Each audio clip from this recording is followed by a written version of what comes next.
इन दोनों तस्वीरों को एक बार गौर से देखिए, आपको क्या दिख रहा है? जाहिर सी बात है कि दोनों ही तस्वीरें दो अलग अलग बीचेस की हैं। पहली तस्वीर भारत के सबसे मशहूर बीच में से एक मुंबई के जुहू बीच की है और दूसरी इंडोनेशिया के बाली में मौजूद किसी बीच की।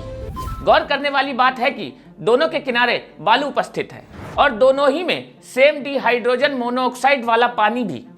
लेकिन फिर भी भारत के समुद्र का रंग दुनिया भर के अलग अलग समुद्रों के मुकाबले डार्क और हल्का काला क्यों है, जबकि बाकी समुद्र हरे और नीले रंग से चमकते हुए दिखाई देते हैं? बहुत से लोग भारत में मौजूद हद से ज्यादा प्रदूषण को इस काले रंग का कारण मानते हैं, लेकिन यकीन मानिए सच्चाई इससे बहुत अलग है और शायद इसके बारे में आपने कभी कल्पना भी नहीं की होगी।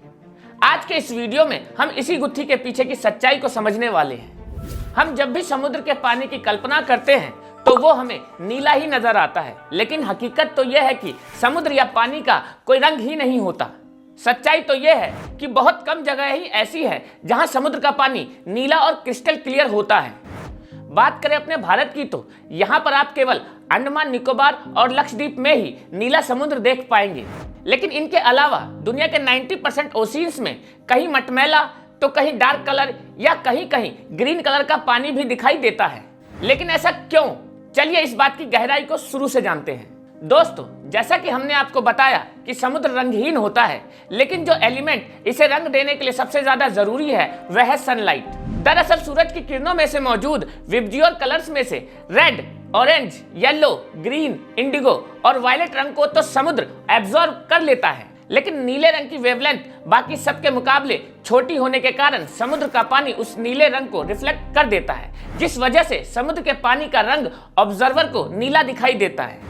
लेकिन वहीं भारत में समुद्र का पानी मटमैला होने की मुख्य वजह है यहाँ की ज्योग्राफी। फॉर एग्जाम्पल, भारत में अधिकतर जगहें बराबर जमीन यानी प्लेन पर नहीं है, बल्कि यहाँ के 80% समुद्री तट या तो किसी पहाड़ी के किनारे में बसे हुए हैं या फिर जो नदियां समुद्र में आकर मिलती भी हैं वो पहाड़ों से होकर रफ एरिया से होते हुए गुजरती है। ऊपर से इन नदियों की स्पीड भी इतनी ज्यादा होती है कि वह अपने साथ साथ छोटे बड़े पत्थर और मिट्टी वगैरह भी बहाकर ले आती है और सागरों में उस सेडिमेंट को भारी मात्रा में डिपॉजिट करती चली जाती है। भारत की मिट्टी की एक खास बात यह भी है कि यह सॉलिड न होकर बहुत ही ज्यादा लूज है, जो कि आसानी से पानी के बहाव के साथ बहती चली जाती है। और यही एक बड़ी वजह है कि भारत के समुद्र ही नहीं बल्कि सारी नदियों का पानी भी मटमैला ही नजर आता है, फिर चाहे वो नदियां कितने ही साफ सुथरे पर्यावरण से घिरी हुई क्यों ना हो। एक प्राइम एग्जाम्पल के तौर पर हम उत्तराखंड के हर एक क्षेत्र को ले सकते हैं, जैसे ऋषिकेश, हरिद्वार वगैरह वगैरह। इन सभी जगहों में हिमालय के पहाड़ों से गंगा और यमुना जैसी नदियां बस कुछ ही किलोमीटर दूरी से आती है, जिस वजह से टेक्निकली तो इन्हें दूध की तरह साफ होना चाहिए था, लेकिन अपनी ओरिजिनेशन से महज थोड़ी ही दूर होने के बावजूद उत्तराखंड में भी हमें सेडिमेंटेशन की वजह से हर जगह नदी का पानी मटमैला ही दिखाई देता है। लेकिन नदियों के तेज प्रवाह से होने वाला सेडिमेंटेशन ही इकलौता कारण नहीं है जिसकी वजह से इतना बड़ा चेंज इतने बड़े स्केल पर होता है, बल्कि इस बदलाव की दूसरी वजह भी है और वो है हमारा क्लाइमेट। दरअसल भारत के हर क्षेत्र में वर्षा एक जैसी नहीं होती। यहाँ पूरे देश में कहीं कम तो कहीं बहुत ज्यादा बारिश होती है। भारत के नॉर्थ ईस्ट में कुछ ऐसे एरिया हैं जहाँ 1000 सेंटीमीटर से भी अधिक बारिश होती है, तो वहीं वेस्ट में कुछ ऐसे एरिया भी हैं जहाँ 15 सेंटीमीटर या उससे भी कम बारिश होती है। पिछले 30 साल के स्टैट्स के हिसाब से भारत के मोस्टली एरिया में केवल 3 या 4 महीने ही बारिश होती है और बाकी महीने मेजरली सूखे रहते हैं। लेकिन दुनिया के अधिकतर देशों में भारत की तरह बारिश का कोई स्पेशल सीजन नहीं होता। दूसरे देशों में कभी कभी अचानक ही थोड़ी बहुत बारिश हो जाती है, वो भी छोटे स्केल पर बहुत कम समय के लिए। लेकिन भारत में मॉनसून के दौरान लगातार कई दिनों तक मूसलाधार बारिश होती रहती है, जिससे रिवर फ्लो अपनी स्पीड के पीक पर पहुंच जाता है और सॉइल इरोजन इतने अधिक स्केल पर होता है कि हमें जल देने वाली वही नदियां अपने रास्ते में आने वाली हर चीज को अपने अंदर समा लेती है, leading to extreme floods in area like Assam, Bihar, Kerala and more. दुनिया के अन्य देशों में नदियों का पानी ग्लेशियर से पिघलने से बढ़ता है और समुद्र में धीरे धीरे बहते हुए मिल जाता है, लेकिन वही भारत में ज्यादा वर्षा और पानी की तेज स्पीड के कारण भारत में नदियों का पानी कई सारी छोटी बड़ी नदियों से मिलने के बाद ही समुद्र में जाकर मिलता है, जिसकी वजह से उन सभी नदियों की मिट्टी भी समुद्र में ही चली जाती है।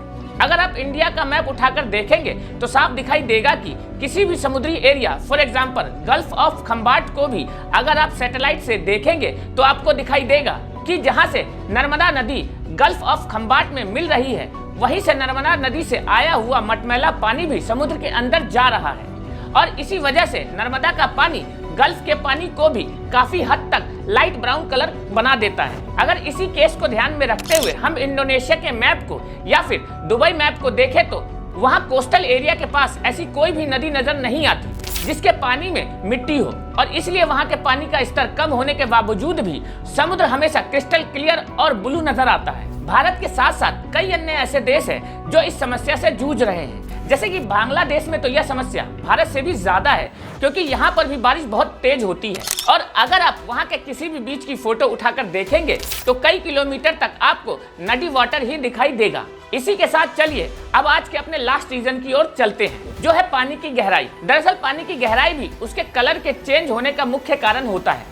एग्जाम्पल के तौर पर जब आप पानी को स्टोर करके रखते हैं तो जितने ज्यादा गहरे बर्तन में पानी होता है उतना ही वो ऊपर से डार्क नजर आता है। बाल्टी वाला यही केस समुद्र के सिनेरियो में भी अप्लाई होता है, जैसे कि अटलांटिक ओशियन में जहां पानी की गहराई ठीक से नापी नहीं जा सकती, वहां पानी ऊपर से ही पूरी तरह डार्क कलर का नजर आता है क्योंकि गहराई की वजह से वहां किसी भी तरह का सरफेस लेवल ही रिफ्लेक्शन नहीं होता। और भारत में तो अधिकतर जगह पानी गहरा ही होता है, यहाँ पानी डार्क और नडी कलर का रहता है। एक इंटरेस्टिंग बात यह भी है कि पानी की गहराई की वजह से ही यहाँ समुद्र में हर साल बहुत सारे हादसे भी होते हैं। देखा जाए तो समुद्र वैसे भी डेंजरस प्लेस में आते हैं, भले ही उनका पानी साफ हो या गंदा, क्योंकि समुद्र लहरों का प्रवाह इतना ज्यादा होता है कि किनारे पे बैठे इंसान को पता ही नहीं चलता कि कब वो लहरों के साथ बहता कितनी दूर तक चला गया। और उससे भी बड़ी बात यह है कि वो दोबारा वापस जिंदा किनारे तक लौट पाएगा या नहीं, समुद्र का तेज प्रवाह उसे सोचने तक का मौका नहीं देता। खैर बुराइयां तो बहुत कर ली, अब कुछ अच्छाइयां भी देख लेते हैं। भारत के समुद्र अपनी गंदगी के लिए तो बहुत मशहूर है, लेकिन फिर भी इसमें सभी तरह के मिनरल मिले होते हैं क्योंकि पहाड़ों से होते हुए अलग अलग जगह की मिट्टी और जड़ी बूटियों की क्वालिटी भी अपने साथ लाते हैं। अगर इस वीडियो को समराइज करते हुए शॉर्ट में कहें तो भारत में मौजूद नदियों की स्पीड, उनके द्वारा किया जाने वाला भरपूर सेडिमेंटेशन और समुद्र की औसत से ज्यादा गहराई ही यह वजह है जिस वजह से हमें भारत का समुद्र या तो मटमैला या काफी डार्क दिखाई देता है। और यह तो कुछ ऐसे प्राकृतिक कारण हैं जिन पर इंसानों का कोई काबू नहीं। लेकिन वहीं अगर बात करें नदियों या समुद्रों के प्रदूषित होने की तो इसका पूरा श्रेय मानव सभ्यता को ही जाता है। समुद्र के प्रदूषित होने का कारण यहाँ फैलने वाला कचरा ही है। आप किसी भी मेट्रोपॉलिटन सिटी के सी बीच को देखेंगे तो यहाँ चारों ओर खाली बोतल, रैपर्स और हर तरह का कचरा नजर आता है, जिसके बाद यही कचरा समुद्र की लहरों के साथ समुद्र में चला जाता है। और आपको यकीन ना हो लेकिन पानी में फेंकी गई एक एक वाटर बोतल सैकड़ों मछलियों का मौत का कारण बनती है। कंजर्व एनर्जी फ्यूचर के एक आर्टिकल के हिसाब से 2020 में गंगा को दुनिया की सबसे प्रदूषित नदी के रूप में डिक्लेयर किया गया था और इसी लिस्ट में भारत की दूसरी सबसे पवित्र नदी यमुना 10वें पायदान पर आ गई थी। सोचिए पूरी दुनिया में इतनी सारी नदियां हैं फिर भी भारत की 2 नदियां टॉप 10 के अंदर आ रही हैं, तो जल प्रदूषण कितने खतरनाक लेवल तक पहुंच चुका होगा। यह डेटा केवल यहीं तक सीमित नहीं रहता बल्कि वर्ल्ड इकोनॉमिक्स फोरम, जो कि दुनिया के सबसे नामचीन इकोनॉमिक्स फोरम में से एक है, उन्होंने अपनी रिपोर्ट में बताया है कि भारत को $80 बिलियन का लॉस सिर्फ और सिर्फ वाटर पोल्यूशन की वजह से उठाना पड़ता है। यह आंकड़ा रुपए में तकरीबन 65 लाख करोड़ रुपए निकलता है। और सोचिए इतनी बड़ी वैल्यू सिर्फ और सिर्फ आपके कचरा फैलाने की वजह से नुकसान में जा रही है। एट लास्ट में बस यही कहना है कि जितना हो सके अपनी नदियों को साफ रखने की कोशिश कीजिए ताकि पूरी जनरेशन में किसी को भी इसका खामियाजा ना भुगतना पड़े। वैसे आपको इंडिया में सबसे साफ और सबसे गंदा सी बीच कौन सा लगता है, हमें कमेंट करके जरूर बताइए। जय हिंद।